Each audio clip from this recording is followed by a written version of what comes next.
మహాదేవుడును మన రక్షకుడునైన యేసుక్రీస్తు ప్రశస్తమైన నామంలో మీ అందరికీ నా హృదయపూర్వకమైన వందనాలు తెలియచేస్తూ ఉన్నాను.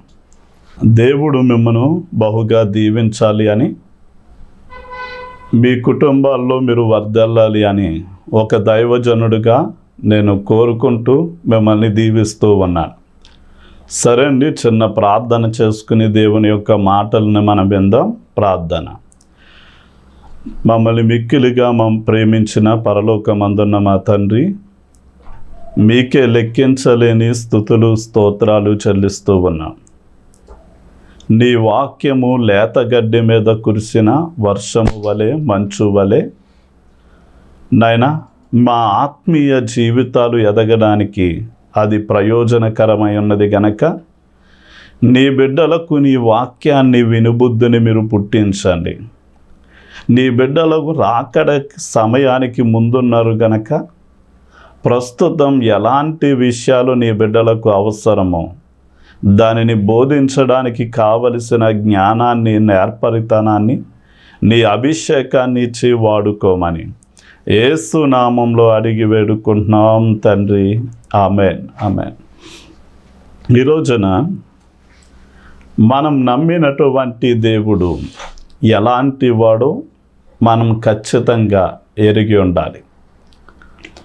జలములు సముద్రము జలములతో నిండి ఉన్నట్లుగా భూలోకం అంతా కూడా యెహోవాను గూర్చినటువంటి జ్ఞానంతో నింపబడి ఉండడం అన్నది ప్రధానమైనటువంటిది.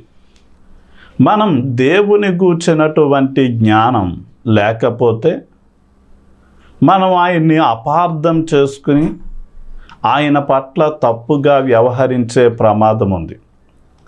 కనుక దేవుడు ఎలాంటి వాడో మనకి అర్థమైనప్పుడు మనం ఆయన ద్వారా ఏం చేయబడతాము అంటే దీవించబడతాం.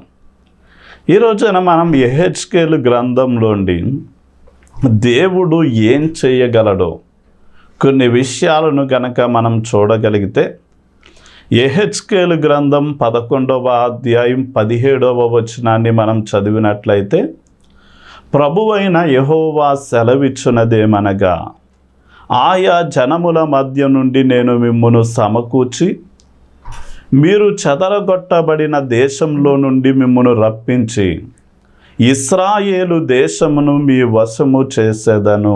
ఆయా జనముల మధ్య నుండి నేను మిమ్మును సమకూర్చి అనే మాట దేవుడు సమకూర్చువాడు అని తెలియచేస్తూ ఉంది. ఈ రోజున మనం చాలా జాగ్రత్తగా ఆలోచన చేయగలిగితే, కుటుంబాలుగా కలిసి ఉండవలసినటువంటి వారు ఎందుచేత విడిపోతున్నారు, ఎందుచేత వేరైపోతూ ఉన్నారు, ఎందుకు వారు ఎవరికి వారే యమునా తీరువుగా జీవిస్తున్నారు అంటే, ఉదాహరణకి శత్రుత్వము అనేది ఒకే తల్లికి తండ్రికి పుట్టినటువంటి సంతానం విడిపోవడానికి గల కారణమవుతుంది. అంటే అక్క చెల్లెళ్ళు కలిసి లేకుండా, లేక అన్నంటే తమ్ముడికి పడని పరిస్థితి, తమ్ముడంటే అన్నకు పడని పరిస్థితిలో ఎవరికి వారే వేరైపోతున్నటువంటి, వేరేగా జీవిస్తున్న పరిస్థితులు మనం సమాజంలో చూస్తున్నాం. అదే సమయమందు ఈ రోజున భార్యాభర్తలు వివాహ సమయంలో వారు ఎన్నో ప్రమాణాలు చేస్తారు. వ్యాధి అందును, బాధ అందును, కలిమి అందును, లేమి అందును, అలాగే అన్ని పరిస్థితుల్లో కూడా నేను నీతోనే ఉంటాను అని ప్రమాణాలు చేస్తూ ఉన్నారు. కానీ ఈ రోజున హాస్పిటల్కు వెళ్తే రోగులతో ఓపీలు నింపబడినట్లుగానే కోర్టులో మనం గనక చూడగలిగితే ఎక్కడ చూసినా సరే విడాకులకు కావాలి అని ప్రజలు అప్లై చేస్తూ ఉన్నట్లుగా, ఓపీలతో నింపబడుతున్నట్లుగా మనం చూడవచ్చు.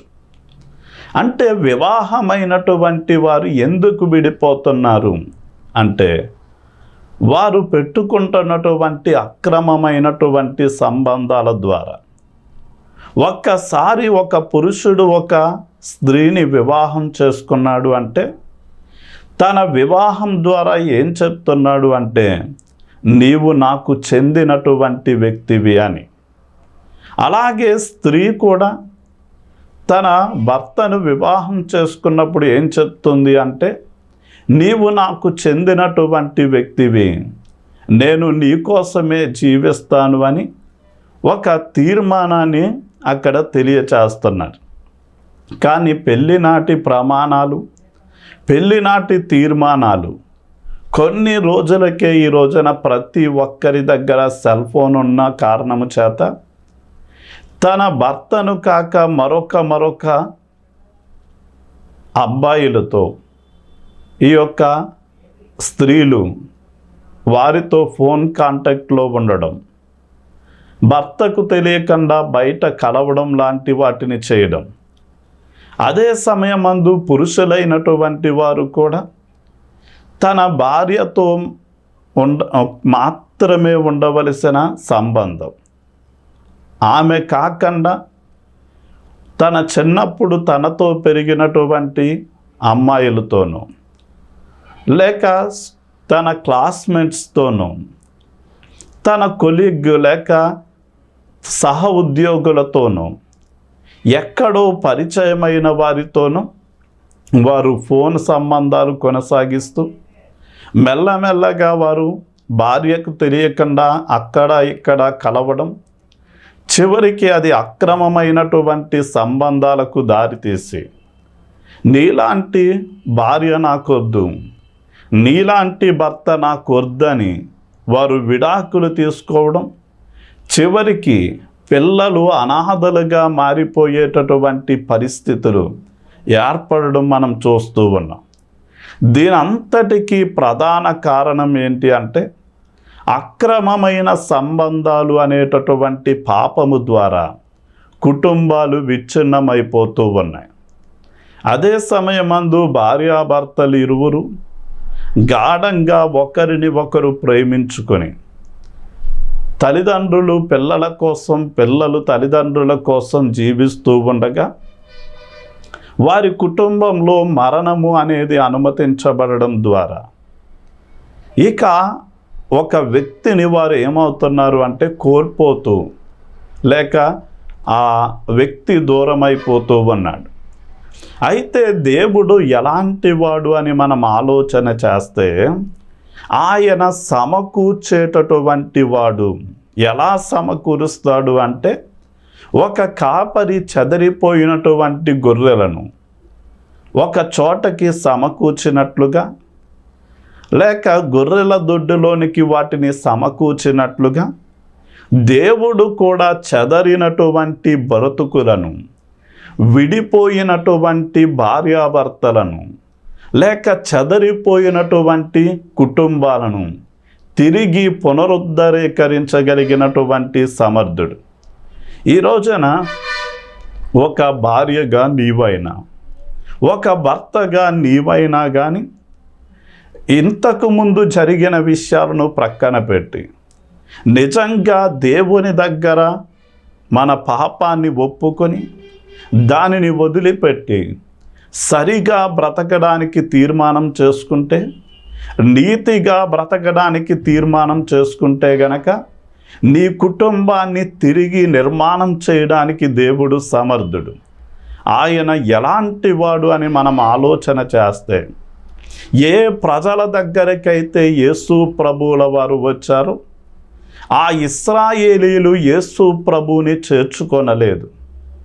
చివరికి ఆయనకి మరణశిక్ష విధించాలి అని కోర్టులో నిలబెట్టినప్పుడు, ఈయన యందు ఏ దోషము మాకు కానరావలేదు అని ఆ తీర్పు తీర్చే పిలాతు చెప్పినా కానీ, కాదు మాకు అతనికి సిలువ శిక్ష వేయండి అని కోరినప్పుడు ఆ పిలాతు అంటాడు, ఇతని దగ్గర ఏ నేరము లేదు, ఇలాంటి నిర్దోషిని శిక్ష విధిస్తే ఆ పాపం నాకు, నా భార్య బిడ్డలకు చుట్టుకుంటుంది గనక నేను వెయ్యలేను అన్నాడు. కానీ ఇశ్రాయేలీయులు అన్నారు, ఈ నిర్దోషిని చంపిన పాపం, దోషం, శిక్ష మా మీద, మా భార్య బిడ్డల మీద ఉండును, అతన్ని మరణానికి గురి చేయండి అని కోరుకున్నారు. అలా యేసయ్యను సిలువ వేసిన కారణం చేత AD 72లో ఆ రోమా సైన్యాధిపతి అంటే టైటస్ అనేటటువంటి చక్రవర్తి పరిపాలనలో ఆ యెరూషలేమును ముట్టడి వేసి దొరికిన వాణ్ణి దొరికినట్లుగా చంపితే ఆ హింసాకాండను తట్టుకొనలేక ఆ ఇశ్రాయేలీలైనటువంటి వారు, యూదులైన వారు ప్రపంచవ్యాప్తంగా వారు చెదిరిపోయారు. అలాంటి సమయంలో దేవుడు వారికి చేసిన వాగ్దానం ఏంటి అంటే, చెదరినటువంటి వారిని నేను సమకూరుస్తాను అని వాగ్దానం చేశాడు.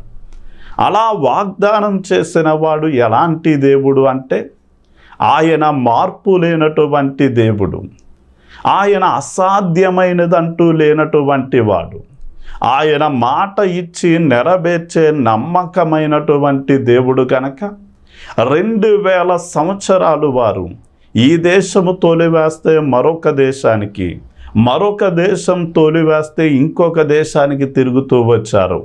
అలా తిరుగుతూ ఉండగా 1947వ సంవత్సరంలో మనకి స్వతంత్ర భారతదేశం వస్తే, స్వతంత్ర దేశంగా మన దేశం ఆవిర్భవిస్తే ఆ సంవత్సరానికి మరుసటి సంవత్సరం అనగా 1948లో బ్రిటిష్ వారు ఇశ్రాయేలీలకు లేక యూదులకి సొంత దేశంగా ఆ ఇశ్రాయేలీల దేశాన్ని ప్రకటించారు.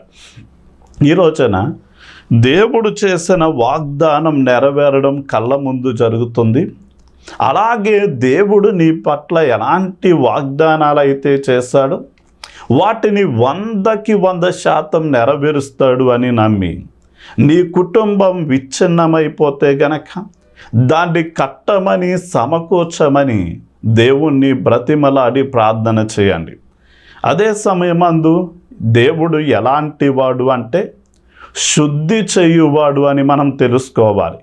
యెహెజ్కేలు గ్రంథం 37వ అధ్యాయం 23వ వచనం మనం క్రింద వచనాల్లో చూడగలిగితే, లైన్లో చూడగలిగితే, తాము నివసించిన చోట్లన్నిటిలో వారు మానక పాపము ఇక చెయ్యకుండా వారిని రక్షించి వారిని పవిత్రపరిచేదను అంటున్నాడు. వారిని రక్షించి వారిని పవిత్రపరిచేదను అనగా వారిని శుద్ధి చేస్తాను అంటున్నాడు.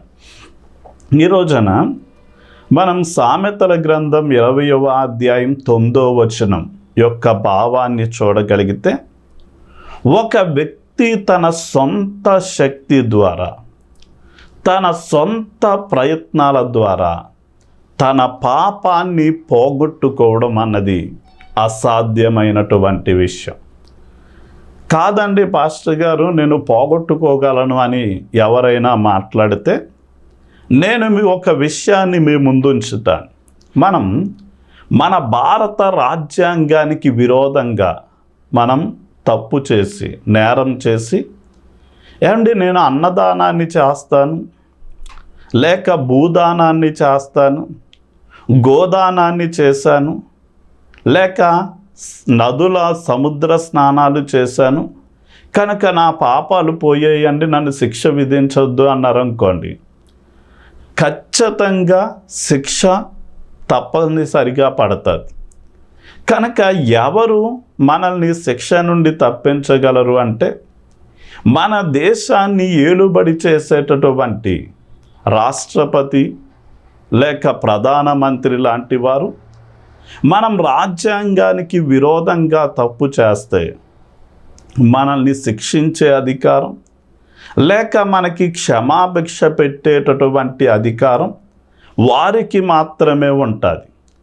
అలాగే మనం దేవునికి విరోధంగా నేరము చేసి, పాపము చేసి, మనం ఎన్ని ప్రయత్నాలు చేసినా దాన్ని పోగొట్టుకోలేము. కానీ పాపాలను క్షమించేటటువంటి అధికారం, ఏకైక అధికారం ఎవరికి ఉంది అంటే దేవునికి మాత్రమే ఉంది అని మనం తెలుసుకోవాలి. ఎందుకంటే ప్రతి విధమైన పాపం మనం దేవునికి విరోధంగా చేస్తాం, దేవుని చట్టమైన బైబిల్కు విరోధంగా చేస్తాం గనక క్షమాపణ అనేది దేవుని దగ్గర నుండి మాత్రమే వస్తుంది. అందుకనే మనిషి తాను జన్మతః, అలాగే కర్మతః అంటే తన క్రియల ద్వారా పాపి అయి ఉండగా మనం చేసిన పాపాన్ని బట్టి మనము మరణించవలసి, అగ్ని ఆరని ఆత్మ చావని నిత్య నరకంలోనికి వెళ్ళవలసిన వారమై ఉండగా యేసు ప్రభువుల వారికి మనం అలాంటి మరణాన్ని అనుభవించడం ఇష్టం లేక ఆయన దేవుడై ఉండి మానవుడిగా దిగి వచ్చాడు. నా స్థానంలో ఆయన మరణించి 3వ దినాన తిరిగి లేచాడు. మనము నమ్మి, ప్రభువా నేను పాపిని, నన్ను క్షమించు అని చెప్పి నమ్మకంగా ఆయనకి ప్రార్థన చేయగలిగితే ఖచ్చితంగా ఆయన మనల్ని క్షమించి యేసు రక్తము ప్రతి పాపము నుండి కూడా మనల్ని కడిగి పరిశుద్ధపరుస్తుంది.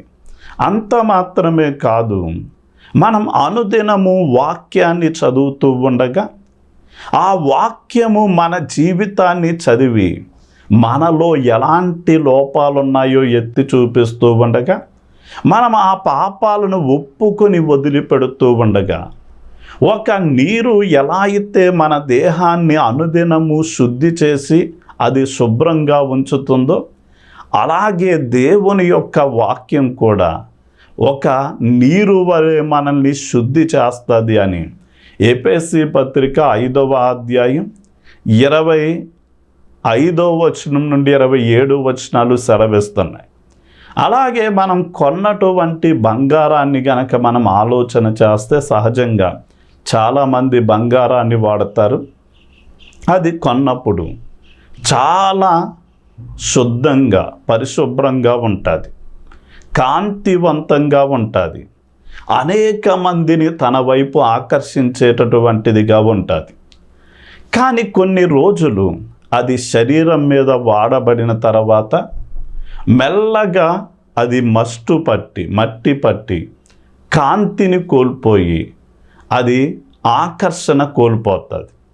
ఆ వస్తువును మనం కంసాలి వాని దగ్గరకు తీసుకువెళ్ళినప్పుడు దాన్ని అగ్నిలో కాల్చి దానిలో ఉన్న మస్ట్ అంతటిని తొలగించి మొదట దానికి ఉన్నటువంటి రూపాన్ని తిరిగి అనుగ్రహిస్తాడు. అదేవిధంగా దేవుని యొక్క బిడ్డలు ఇలాంటి అపవిత్రతలో ఉన్నప్పుడు దేవుడు శ్రమలు అనేటటువంటి వాటిని అనుమతించి ఆ అగ్ని వంటి శ్రమల ద్వారా వారిలో ఉన్న ముళ్ళ పొదలు, గచ్చ పొదలు లాంటి పాపాన్ని పూర్తిగా దహించి వేసి వారిని పరిశుద్ధపరుస్తాడు అని 1 పేతురు పత్రిక 1వ అధ్యాయం 7వ వచనం మనకి సెలవిస్తుంది. అంటే ఈ రోజున ఏ పాపం నిన్ను ఏలుబడి చేస్తుందో, తెల్లని వస్త్రం మీద పడినటువంటి మురుకు మచ్చల వలె నీ ఆత్మ మీద ఆ పాపపు మరకలు ఉంటే గనక అది ఏ చాకలి కూడా లేక దాన్ని శుద్ధి చేయలేడు, పోగొట్టలేడు, లేక ఏ కంసాలి దానిని శుద్ధి చేయలేడు. కానీ యేసు రక్తము ద్వారా, యేసు ప్రభువుల వారు నిన్ను కడగడం ద్వారా మాత్రమే నీవు శుద్ధి చేయబడతావు అని తెలుసుకొని నిన్ను శుద్ధి చేసే యేసయ్య దగ్గరకు రాగలిగితే నీ ప్రతి విధమైన పాపముల నుండి నిన్ను విడిపించి నీ మలిన వస్త్రాన్ని తీసివేసి ప్రశస్తమైనటువంటి నీతి వస్త్రాలను నీకు ధరింపచేస్తాడు.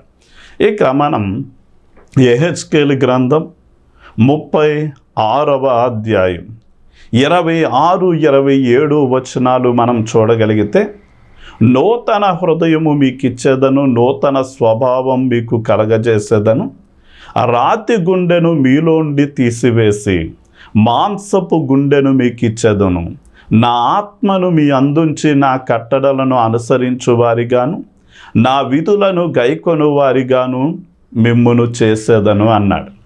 అంటే ఈరోజున మనం చాలా జాగ్రత్తగా ఆలోచన చేస్తే దేవుని యొక్క అంటే దేవుడు ఎలాంటి వాడు అంటే మనము ఆయన యొక్క మార్గాలలో నడిచినట్లు నూతనమైన హృదయాన్ని, స్వభావాన్ని ఇచ్చేటటువంటి వాడు. ఉదాహరణకి బైబిల్ గ్రంథంలో 2 మార్గాలను దేవుడు పరిచయం చేశాడు. ఒకటి విశాలమైనటువంటి మార్గం. అంటే ఇది ఎలా వెళ్ళాలో చెప్పండి అంటారేమో, దానికి ఎలా వెళ్ళక్కర్లేదు. మీకు నచ్చినట్లుగా, తోచినట్లుగా జీవిస్తే చాలు, ఆ మార్గంలో మీరు వెళ్ళిపోవచ్చు. అంటే మీరు చూడాలనుకున్నవి చూడవచ్చు, తినాలనుకున్నవి తినొచ్చు, త్రాగాలనుకున్నవి త్రాగొచ్చు. మీ శరీరంలో పుట్టేటటువంటి భోగాలన్నీ కూడా నెరవేర్చుకోవచ్చు. కానీ ఆ విశాల మార్గం చివరికి ఏం చేస్తుంది అంటే నిత్య నాశనానికి మనల్ని నడిపిస్తుంది. ఇక 2వ మార్గం ఇరుకైనటువంటి మార్గం. ఇది దేవుడు మాత్రమే ఏర్పాటు చేశాడు. అది మనల్ని నిత్య జీవానికి చేరుస్తుంది. అందులో మనం నడవాలి అంటే మనం పాపాన్ని విడిచిపెట్టాలి. దేవుడు బయలుపరిచిన నీతిని అనుసరించి మనం జీవించవలసినటువంటి వారమై ఉన్నాం. ఉదాహరణకి మనంతటా మనం నీతిగా బ్రతకలేమా అని ఆలోచన చేస్తే, ఈ రోజున చాలామంది కొన్న ఆలోచన ఏంటి అంటే, నేను నల్లగా ఉన్నాను, తెల్లగా మారాలి అన్నటువంటి ఆలోచన. కనుక చాలామంది ఆన్లైన్లో ఏం చేస్తున్నారు అంటే, ఆ ఫ్లిప్కార్ట్లో, అమెజాన్ లాంటి యాప్ల్లో మంచి మంచి క్రీములను తెప్పించుకుని, ఫెయిర్ అండ్ లవ్లీ అని, ఫెయిర్ అండ్ హ్యాండ్సమ్ అని, ఇలా అనేక రకాలైనటువంటి క్రీములను తెప్పించుకుని వారు రాసుకుంటున్నారు. రాసుకుంటుండగా వారు రాసుకున్న కొంత సమయం వారి ముఖం సూప్ లైట్ వలె ఎలుగుతుంది. కానీ నల్లవాడు నల్లగానే ఉంటున్నాడు, తెల్లవాడు తెల్లగానే ఉంటున్నాడు, గోధుమ వర్ణం కలిగిన మనిషి గోధుమ వర్ణం కలిగినట్లుగానే ఉంటున్నాడు. కానీ తన ముఖ చర్మపు రూపాన్ని మార్చుకోలేకపోతున్నాడు. అలాగే పాపం చేయడానికి అలవాటు పడిన వ్యక్తి కూడా చిరుతపులి తన మచ్చలను ఎలా పోగొట్టుకోలేదో, ఒక నల్లజాతి మనుషుడు తన నలుపును ఎలా పోగొట్టుకోలేడో, అలాగే పాపం చేయడానికి అలవాటు పడిన వ్యక్తి కూడా నీతిని జరిగించడం, చేయడము అన్నది అసాధ్యమైన విషయం. అయితే అలా మనం దేవుడు ఏర్పాటు చేసిన నీతి మార్గంలో నడవాలి అని దేవుడు ఏం చేస్తున్నాడు అంటే, మనలో ఉన్న రాతి గుండెను తీసివేస్తున్నాడు. అంటే దేవుని మాట వినని, లోబడనటువంటి హృదయాన్ని తీసివేసి మెత్తని హృదయాన్ని, మనస్సును, స్వభావాన్ని, అంటే దేవుని మాట విని లోబడేటటువంటి హృదయాన్ని ఆయన మనకిస్తున్నాడు. అలా ఇచ్చిన వాడు మాత్రమే ఏం చేస్తాడు అంటే పాపాన్ని అసహించుకుని నీతిని ప్రేమించి దేవుని కోసం జీవించగలుగుతాడు అని మనం తెలుసుకోవాలి. ఇక దేవుడు ఎలాంటి వాడు అంటే వృద్ధియు క్షేమాన్ని కలిగించేటటువంటి వాడు. యెహెజ్కేలు గ్రంథం 34వ అధ్యాయం 26, 28 వచనాలు మనం చూడగలిగితే, వారిని నా పర్వతముల చుట్టుపట్ల స్థలములను దీవెనకరంగా చేయుదును అంటున్నాడు. ఈ రోజున సంపద అనేది, లేక బలము అనేది, అభివృద్ధి అనే దానికి మూలం ఎవరు అంటే దేవుడు మాత్రమే అని మనం తెలుసుకోవాలి. అంటే మనం విత్తినటువంటి విత్తనం, ఎవరు విత్తినా, ఎవరు నీరు పోసి ఎరువు పెట్టినప్పటికీ విత్తిన విత్తనం మొలకెత్తేలా, ఆ మొలకగా ఉన్నటువంటిది మెల్లగా మొక్కగా ఎదిగేలా, పువ్వులను కాయలుగా కాసేదిగా చేసేవాడు ఎవరు అంటే దేవుడు మాత్రమే. అదేవిధంగా మనం ఆత్మీయంగా, అదేవిధంగా మనం భౌతికంగా అభివృద్ధి చెందాలి అంటే దేవుడు మాత్రమే వృద్ధియు క్షేమాన్ని కలిగిస్తాడు. ఈ మర్మమును ఎరిగినటువంటి సొలొమోను కూడా నాకు జ్ఞానం కావాలి అన్నప్పుడు దేవుడు అతని కోరికను మెచ్చి జ్ఞానంతో పాటు ధన ఘనతలను కూడా అతనికి అనుగ్రహించి అతన్ని గొప్పవానిగా చేశాడు.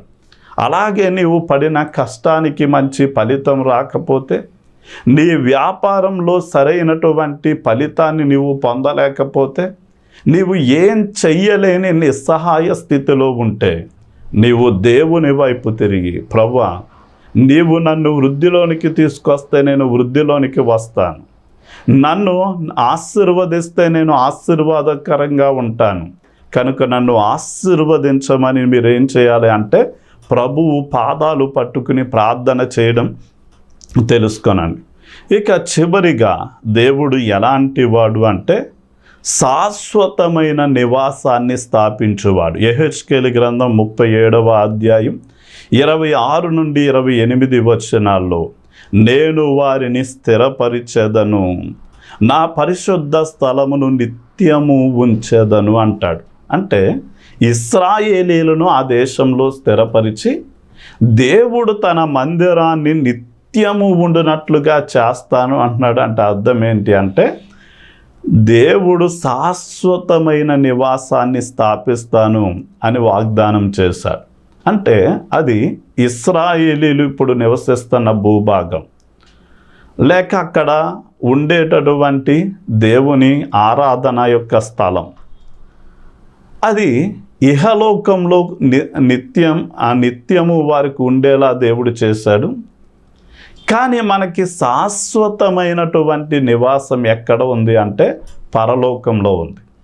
చాలామంది ఇక్కడ ఇంతకుముందు తాటేకిళ్ళు ఉండేవి, అది 5 సంవత్సరాలు ఆయుష్కాలం ఉండేది.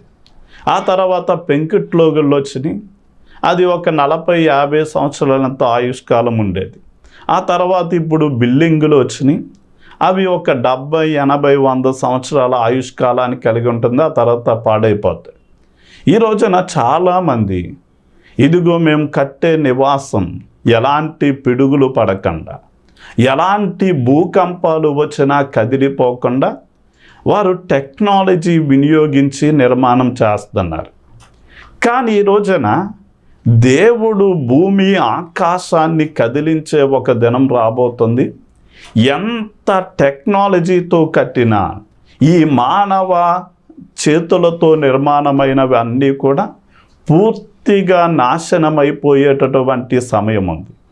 కానీ దేవుడు పరలోకంలో కట్టే నివాసాలకు ఆయనే శిల్పియు నిర్మాణకుడై ఉన్నాడు గనక అవి ఎన్నడూ కదిలించబడవు, అవి ఎన్నడూ నాశనము కాదు గనక మనము ఈ యొక్క దేహాన్ని విడిచి మహిమ దేహాన్ని పొంది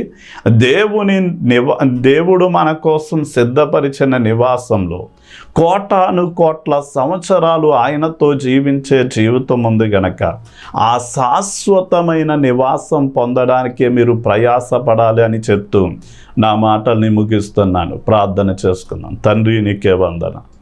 ఎవరైతే ఈ మాటలు వింటున్నారో వారందరినీ కూడా మీరు దీవించండి నాయనా. నీవు సమకూర్చువాడవు.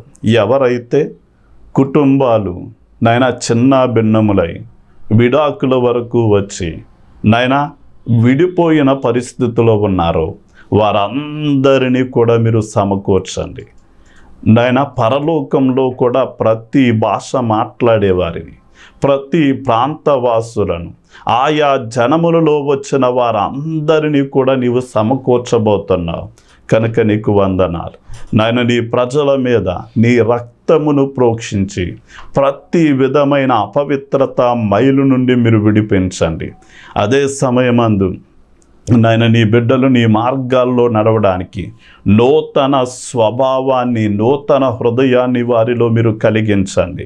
అలాగే నీ బిడ్డలు వృద్ధియు క్షేమమును చూచినట్లు వ్యాపారాలు చేసిన, ఉద్యోగాలు చేసిన, కూలి పనులు చేసిన, ఏం చేసినా కూడా నాయన 30 60 100 వృద్ధిలోనికి వచ్చినట్లు సహాయం చేయమని యేసు నామంలో అడిగి వేడుకుంటున్నాం తండ్రి. ఆమేన్.